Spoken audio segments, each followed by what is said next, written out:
My name's Jackie King, and I'm the CEO and founder of If Everyone Cares CIC, that works on and develops aDoddle.org, which is community mapping, the UK's first growing network of connected area-based community maps. And with me today is Amber. Amber is actually one of my team, and she's a support worker for me because I'm dyslexic. So she'll help me with the questions in the Q&A and reading out anything that you chat in, and she'll interrupt me if you've got questions as we're going along.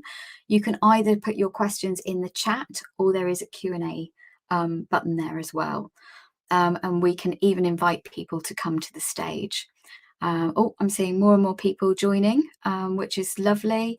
We know that we've got just over 200 people registered for today, but with the beautiful way that Digital Leaders does this, the replay is available for people who can't attend in person. And we know from previous experience that many people watch it as a replay. So please do ask as many questions as possible, because it might help people who are watching the replay as well. Right. Okay. I'm going to start now. Please do ask any questions. And as I say, this is being recorded and you can have the replay afterwards.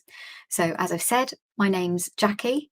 I'm the CEO and founder of If Everyone Cares, and we're the creators of aDoddle.org. So community mapping to us is about making it aDoddle for everybody to find help and support the opportunities, resources that exist in their communities, but also for key decision makers to be able to know what exists in their communities as well. So I've already asked if there's a chance that you could let us know in the chat who you are and where you're from. That would be wonderful. Thank you ever so much, Shannon, for putting yours in there. Really appreciate that. So I'm going to breathe. I'm always nervous at the beginning of these events. So a little bit of housekeeping. This is being recorded. So if you do ask to come to the stage and you share your camera, that will be on there. Anything you put in the chats is not. So just to let you know, it is being recorded. You can ask questions and everything in the side. Health and safety. Obviously, it's an online event. And I tend to usually say, I don't know where your fire exit is or where your water station or kettle is and everything else. I leave that up to you. We use this system, AirMeet. And at the end of the event, you are welcome to come out and join us on one of the virtual tables in the virtual lounge and ask any questions out there. We'll be in there for about 15 minutes when the event ends. Please do ask any Q&A and contact. Amber will put in the chat my email address so that you can get in contact with me about anything at any stage. So we live in a digital world where we can find anything at the touch of a button, or do we? Actually, if you don't put the right search term in, or you use a different word, then a search engine is only as good as the terminology you put in there. So if you make a spelling mistake, and then it's what they think you want. So I'd like to give you a little bit of background as to why I got into community mapping, because it wasn't where I started my journey. But 12 years ago now, I was a trainer helping people who'd been out of work long term due to illness and disability to rediscover their confidence and self-esteem so they could move back into work. And I loved my job until one day one of my managers told me that a number of my clients were no-hopers and that they could no longer come in and attend the sessions.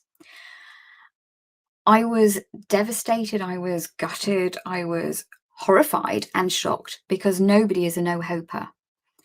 And I had to tell these people who basically, what I'd done is once they'd attended the training, I would invite them, if there were empty seats, to come back again and become a peer mentor for the new people coming in. So all it did was cost the company I worked for some sandwiches at lunchtime, a couple of cups of tea and coffee and a few biscuits, nothing more. But for the cost of that, they were no longer allowed to come in. I was very privileged at that time. I had a little bit of savings and my first grandchild was due. And so I decided, a bit rashly, to quit my job because the one thing I had seen with everybody, that every single one of my clients was, had they been able to find help and support, opportunities, resources that existed already in their communities, many of them would not have got to crisis point. And many of the people that I met had either tried to take their own life, had lost their home, family had split up. The stories were enough to stop me from sleeping at night. And actually, had they been empowered to find what existed in their community themselves, or had a friend, family member, somebody like that been able to find it, or even at the doctor's surgery or the housing benefit office or something like that, had people been able to point them in the right direction, maybe some of those things wouldn't have happened. So if you think about it, if you can go to Google Maps and find a hotel or restaurant virtually anywhere in the world and make an informed decision, then why isn't it as easy to do that with the resources and the opportunities and the charities and the community groups and things in our communities? So to me, it made sense that an existing thing, community mapping or mapping, that people already had a behavior for, it made sense for us to create community mapping for communities. So back in 2011, we put the idea of creating a community map like this in the global Sir Richard Branson and Virgin Unite challenge to screw business as usual. And from that challenge, over a 4-month period, our idea was voted third by the public. And we had people contacting us from other countries saying, Jackie, when this is done in your country, we need it in our country too. I mean, the messages we got were just huge. Now, it took a few years, a few trial and errors, a few close calls with getting things ready and everything else. But in 2016, we launched our first community map. We were also named on Digital Leaders 100 list for potential social impact. We've continued to grow and develop since then.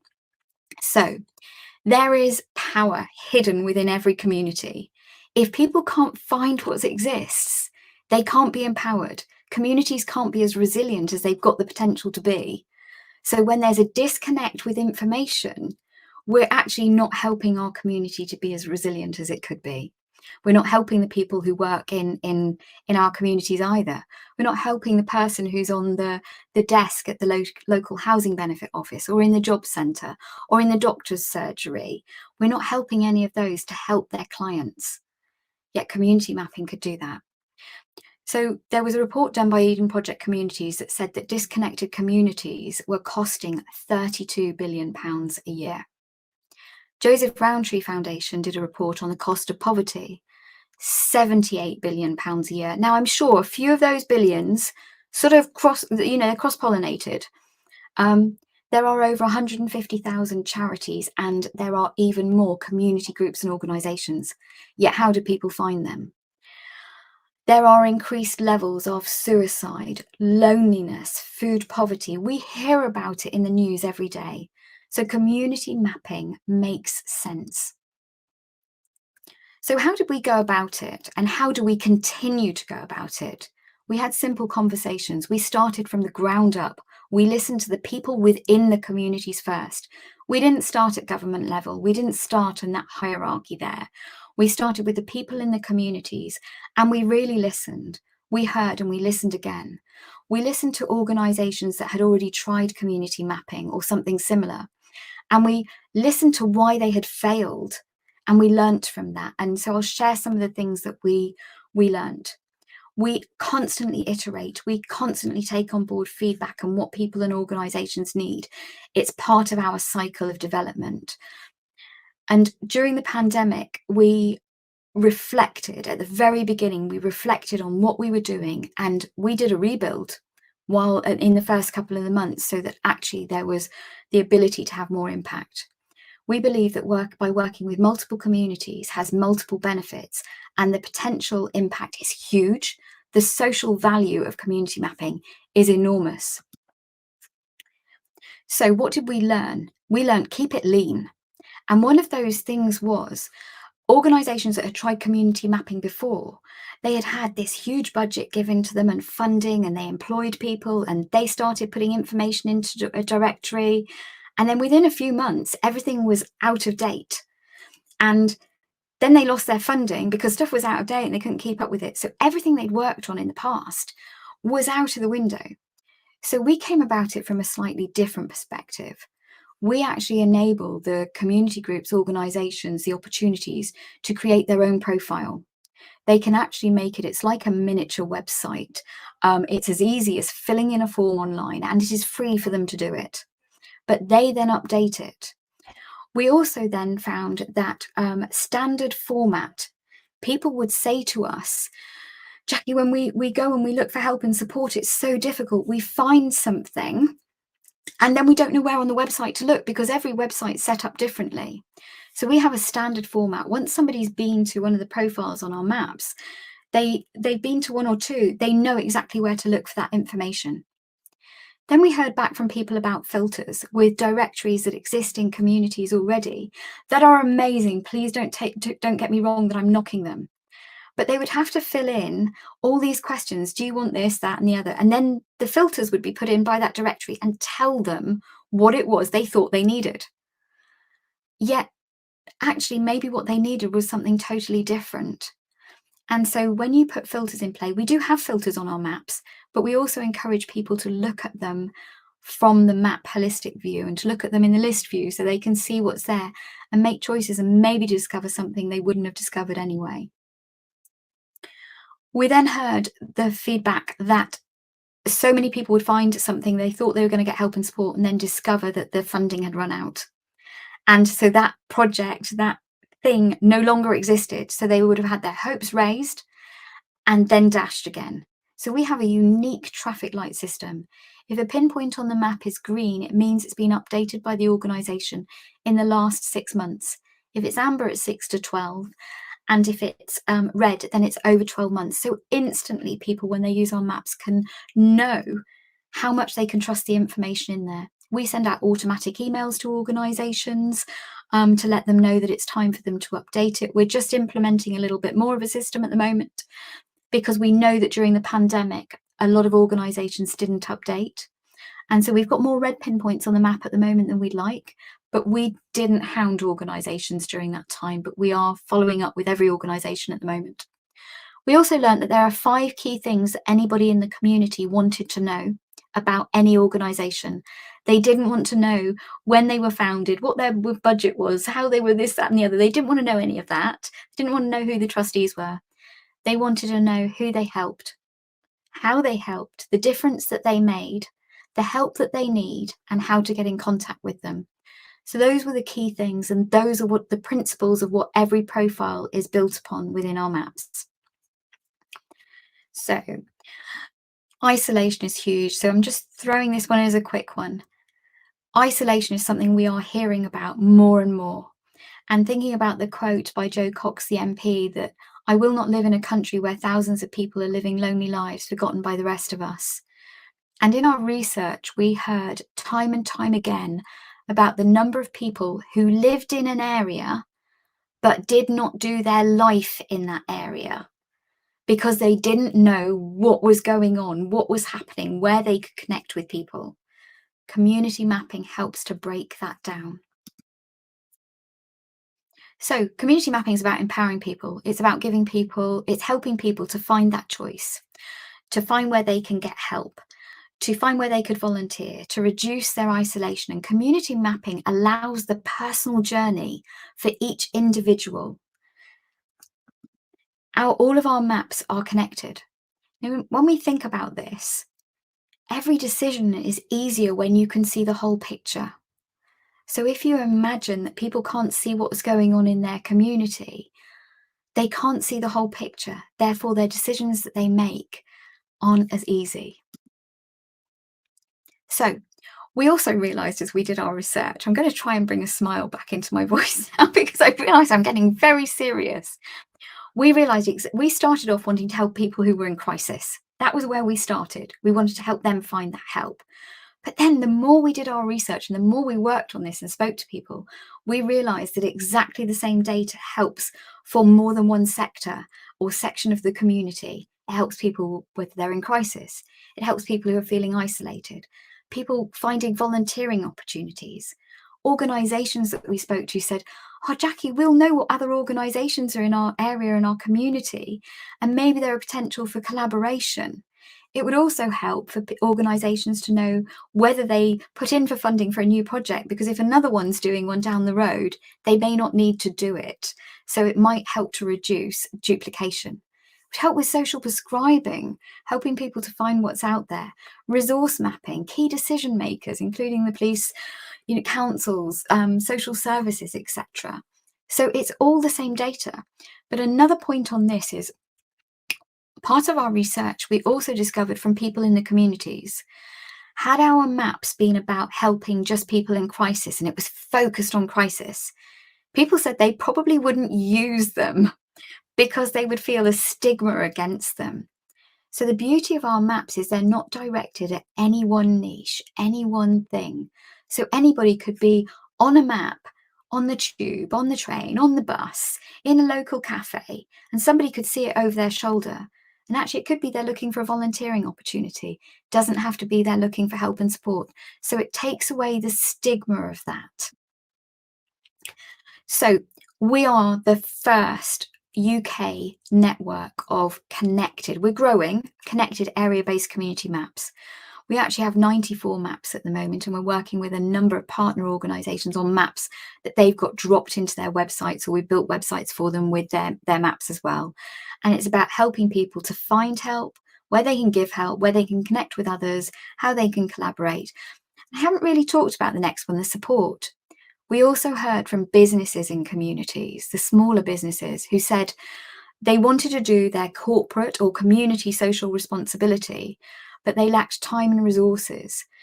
And actually, these maps would help them to find organisations they could offer to support. Say they were an accountancy firm and they had a relative who struggled with dementia, and they found the local dementia cafe. They could maybe offer to do their accounts for them. So actually, it was about connecting other sectors within the community as well. So every brand, every profile is like a miniature website. So you can see here that there are a couple of different, just the difference. Believe it or not, each of these are from a profile. They can brand it to their organisation with a header image with one key colour. They can get to, it's a standard profile layout. They can use it instead of a website. Smaller community organisations that maybe only have a Facebook page. We're finding more and more organisations that are actually pointing to their profile on the community maps because it is the equivalent of a miniature website. So next one, we also do maps in a box. So our maps, as I said, can be dropped into any website. They really can. So for example, we're working in Plymouth with Food Aid. They are actually just showing the food aid organisations on their map. So we can literally just show the food aid organisations. Then the one before was about environment. They were just showing the environmental projects.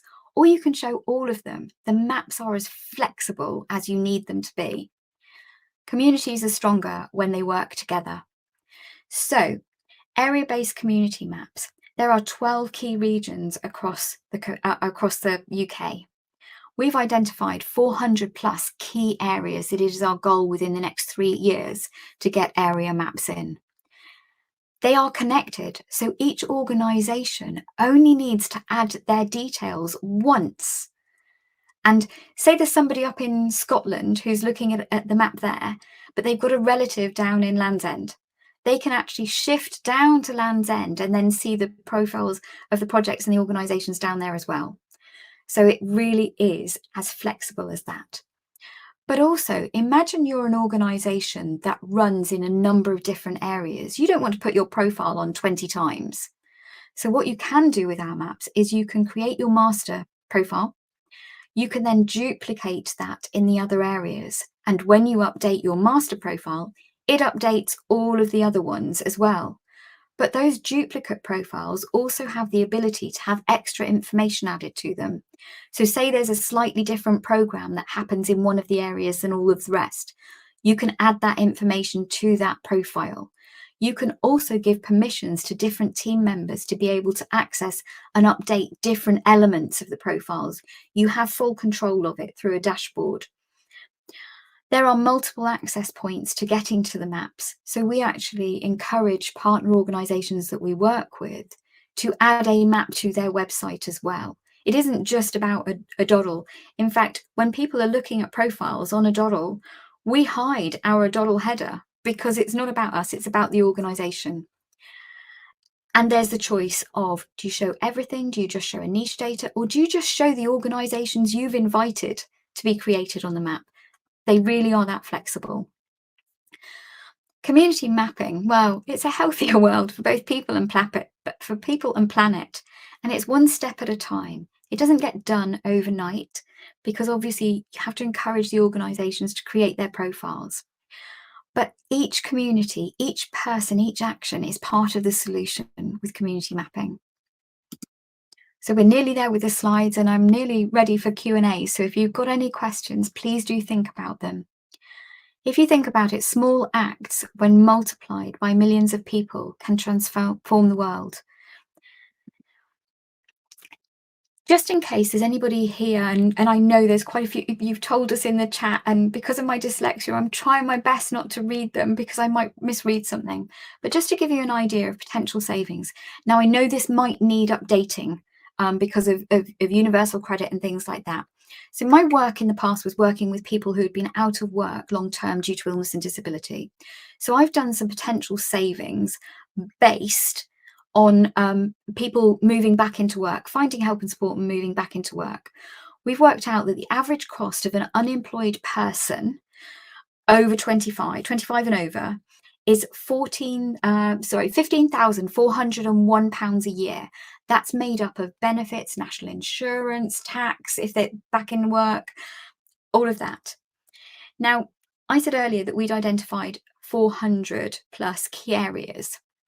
So if you imagine that in a few years, if we've got those maps in all of those areas, so in 3 years, one person per area who was unemployed found help and support through the maps that helped them to move back into work.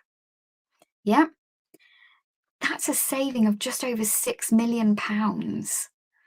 Now, it wouldn't be out of order to think that in a year, 10 people from each of those areas, suddenly you're talking about 61 million. And that's not including the costs of savings to the National Health Service, doctor's appointments, all of those different things. It's not the savings to National Health Service. Then you've got social services and things like that. There is a financial case for why community mapping is a good idea. So it's aDoddle for you to get involved. It can be as simple as, if you know of an organisation, encourage them to add a profile to the map. Spread the word. If you're a business, sponsor an area-based community map, because each of those area maps can be sponsored by local businesses. Become a map partner. Are you an organisation that works and has good connections in your communities? Then work with us, because we can do the tech and we can do the maps, but we don't know your communities as well as you know them. So work with us on the maps. If you're a grant funder, make it a part of your application process. All you need to do is add one line to your application process and say that part of the process is for them to create a profile on the map. It's cost you nothing, it's one line, but you're helping to build the community mapping within the areas. Council, NHS, police, let's talk about how maps can help the people in your communities and save you money at the same time and become cost effective. And there are many other ways to get involved as well. Please do ask communities. Let's think of some of the social impact. If you are working within a governmental organisation, you have probably got a need to have that social value and that social impact, and potentially towards the UN SDGs for 2030. Community mapping helps with a number of those. So just the simple fact of doing that helps. So alone we can do so little, together we can do so much. And partnerships are where 2 or more organisations work together, take the best of what they know or have access to, and join forces to create exponential impact. So, right, I said we were nearly there. Next one is Thank you, and any questions. And Amber, if you could, there's a slide here, but Amber is going to put a link to my email address into the chat so that you've got that. Also, if you would like the slides, please email me and I'm happy to share these slides with you, with anybody. Okay, thank you. I'm going to stop sharing my screen and answer any questions. I get the emails in the chat now for you, Jackie. Thank you. Some questions to come in. We do have one about how easy is it to add your profile to the maps? Adding profiles to the map is really easy. It's like entering information into an online form. So the first part is the basic information about the name of the organisation, the type of organisation, how we get in contact with you and what contact information you want to share and where you are. The second part, once that initial bit has been done, is where the organisations get to partially brand it. They also get to tell that story, those 5 key things: who they help, how they help, the difference they make, the help they need, and how to get in contact. So it really is just like filling in a form. And we've got one amazing lady in an area where we're working on a partnership map with a council, and she is actually blind, and she helps other organisations to create their profiles. She is remarkable. So yeah, that's fantastic. Amazing. And how much does it cost for the charities and organisations? It costs the charities and community organisations nothing to put their profiles on the map. And our goal is, through the business model that we've got, is that we will never charge them. We will never charge community groups and organisations to put their profile on the map. We believe it should be free for them. Yeah, absolutely. But you talked about having a map partner or these governmental organisations too. So how much would the cost be for them to have a map for their communities? So at the moment, we've still got an opportunity for 3 organisations to come on board and work with us as a partner for free. But if you have a big budget available to you, please don't take one of those slots. Our costs aren't huge. We are saying to organisations at the moment that, in effect, a contribution of between £2,000 and £5,000 per map, which is our goal, roughly our goal for what we will do with licensing in the future for councils, government organisations and things like that. But we do really want to work with organisations that are committed to wanting to make that there and to continue to give us feedback. How can we improve the maps? How can we make them even better? How can we make them have even better impact? What are the things that we're not covering yet that you need within your organisation? What information? So, for example, when we work with the food aid organisation down in Plymouth, they wanted to find an easy way of keeping track of how many meals were being given out each month. And somebody had had a role where they had to get in contact with each organisation every month to find out what their numbers were. And what we did is we created a system where there was an online password protected form that the organisations could fill in themselves, saying it, that then filled in the Excel sheet that then kept track. So actually that one bit, by working with us, telling us what they needed, we freed up quite a number of hours for them every month. It made it really easy for the organisations to do that. I've just noticed one here from Liz. How are we raising our profile so that people can access the maps? At the moment, we are limited budget. Let's be very honest. We don't have a huge budget. We've never had great funding from anybody or anything like that. We've done it all in-house. So we use it in a way of, it's organic, but every organisation that creates a full profile that's sort of branded and everything else, we then start sharing them through social media, links back to them. They then start retweeting or resharing that as well because they're proud to be on the map. So we're building up a really good organic method of traction at the moment. We would like in the longer term to have that going out. So one of our sponsor businesses, we recently did an online event with them. So they shared out to their network of all their businesses. That was a firm of solicitors. So they invited their clients on and their clients started sharing about it. So we're doing it organically at the moment. And when we've got a budget, we will start sharing that. Now, I don't know, Fozia, I can see that we've got one there to yours. who can share with you as a partner for free? I think it's a really interesting question. If you are committed and you have got a case as to why you're committed and you will help to raise awareness in your area and that you've got those good networks, please email me, okay? Because if you can do that, then that would be wonderful. Now, we've got a couple of councils where we've got paid for maps, but we've also got one council that we're starting to work with that had just had funding for doing something, but they'd utilised it, was all allocated, but they need something like community mapping. So they are working with us to see about how we can do this, because actually they think that to have a lasting impact, a legacy as they call it, the community maps will help.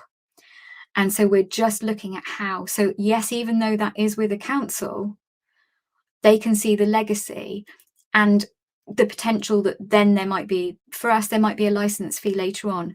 Now we are thinking about social value being something that's really important for councils and government organisations.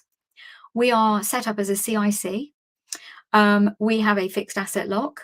And within our fixed asset lock is the fact that at the point that we make surplus funds, those funds are going to be reinvested back into communities via existing trusts and foundations. So actually we're helping to provide even more social value through the way we've set up our business. So I hope that that does. Kate has said for partners who pay for licenses, yeah, a contribution of 2,000 to 4,000 would be absolutely wonderful. Work out what it is you want. So one that we're working with at the moment, we started with one map at 2,000. They then came back in and said they wanted another map to just highlight environmental projects in the area. So they did a second map at the same rate. I'm incredibly open and incredibly honest. And some of my team says to me sometimes, Jackie, you shouldn't say that because they might offer more. So every organisation that has paid us to date has chosen the amount they pay us and have come to us with that case as to why. But remember that at the point we start making profit's going to be going back into communities. So please be fair with us and think about the amount of work that we're doing at our end. I can see one here. Yeah, we have one from Becky Powers. You're right for me to read that one, Jackie. Yes, thank you. That's all right. If there are currently no organisations mapped in a particular area, would we be able to encourage community providers to add their profile and refer the community to access your website at no cost as part of the ABCD movement? Yes, definitely. Yes, please. I mean, this is part of it. The community maps and any community mapping, whether it's being done by, somebody in the past, the resource that is created and built is only as good as the information and the data that is added to them. But as we've seen from past, research and feedback, organisations have had big amounts of funding for a short period of time, and there is no legacy project left at the end of it. Because once that information goes out of date, and if it was added by the people employed by that project, you have nothing left because it's soon out of date. Whereas our system, using the unique traffic light system and by encouraging organisations to put their profiles on themselves, actually is a legacy project in effect, because you've got it there and we're reminding the organisations automatically to update their profiles. Now, thinking about this within partners, another partner, well, in fact, a couple of partner organisations that we're working with, what they've done is they've actually, I mean, I know Kickstart trainees have stopped now, but what they did was they actually got Kickstart trainees to help starting to create the profiles for organisations. Then we have a full secure system within the profiles where you can transfer the ownership of the profile over to the organisation. So you can have one person that starts creating them, then you can transfer them over to the organisation. You've saved the organisation the initial setup. Profiles can be hidden while this is being done, so that they're not on the map until an organisation has given, the permission for they're happy with what's being shared. So we have a whole host of tech in the background that enables a number of these things to be done, all of which have been built based on feedback from working with partners. So that's why we feel partner relations are really important. Any other questions? No, not that I can see as of yet. So if anybody has any, put them in the chat. I've just dropped in our aDoddle website into the chat too. If everyone wants to go and see the maps over there. Yeah, please do.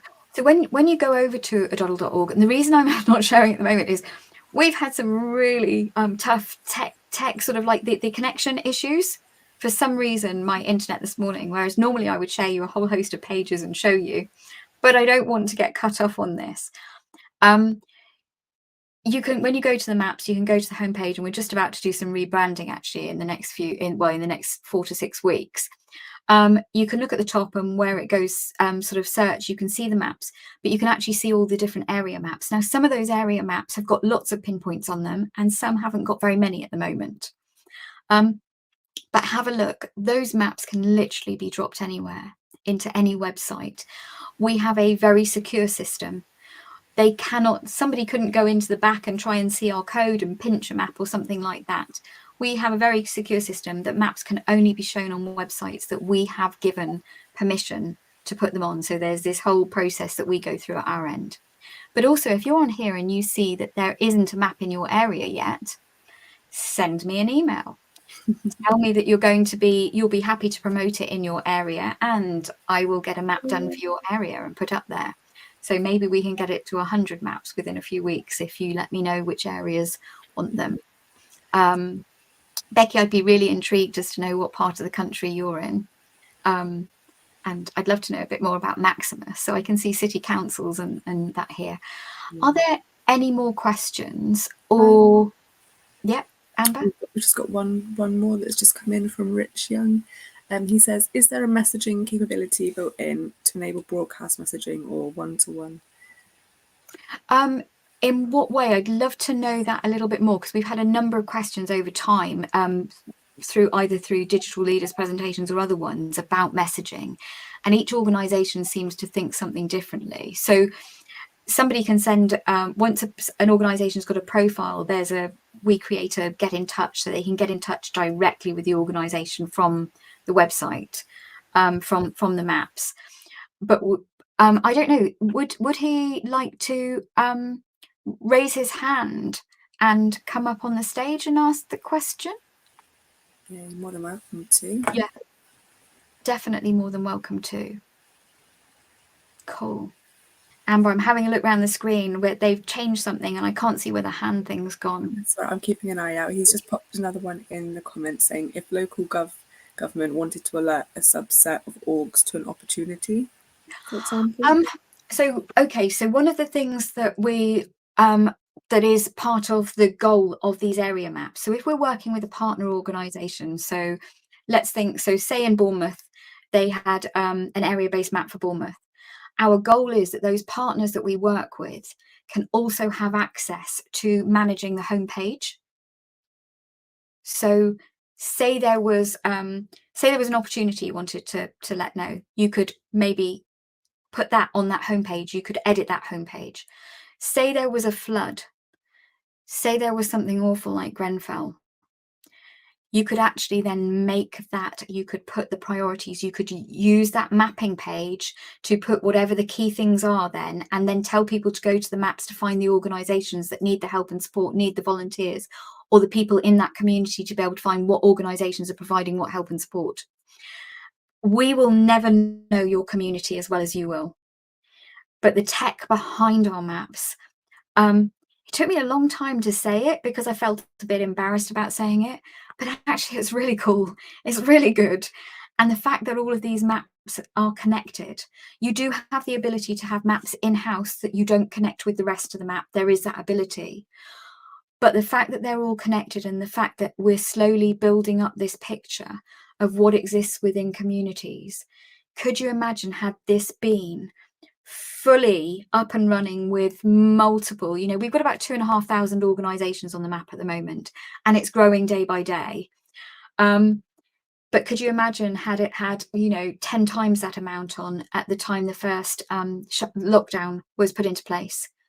Could you imagine if it had been working with partners and the areas that you work in, had you had that access to point people to those area maps, to have the access to that homepage, to be able to put up what was being done by the organisation so that people in the community knew that if they wanted the latest news of what was going on and what was where, you had that ability to do that. Whether it's a map that's dropped into your own website or whether you're partnering and utilising the map and having access from us. Does that answer it sort of? I think so, yeah. Oh, he said yes. Cool, brilliant. But if you have any other questions and if I've misunderstood anything, I'm very aware that we promised that we'll stick to just 45 minutes and we're at 10:42. So we've got 3 minutes left for questions, but Amber and I, when we end the session, will jump back out and we'll go into the virtual lounge. Please do feel free to come out to the lounge, but please also send any emails if you want to have a meeting, if you want to know more, any questions. If there's something you think we've got wrong, let us know. If you think we're missing something, let us know. We truly do build what we've done based on feedback. And we're not afraid of hearing where people think either it's good or where they think we could improve something.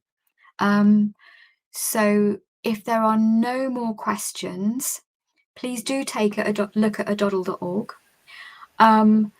Please do send any emails to us. But if there aren't any now, Amber and we could Yeah. say a huge thank you. Yeah. No more. So I'm going to say a huge thank you for your time. I really appreciate it. The recording of this will be available afterwards. It should be up by later on today. Because we do a live event, we insist on doing live events so you can ask questions. We make sure the recording's up there by later on today for you. Take care. We'll join anybody who wants to come and ask questions out on the tables. Thank you so much. Take care. Bye. Thank you. Bye. Bye.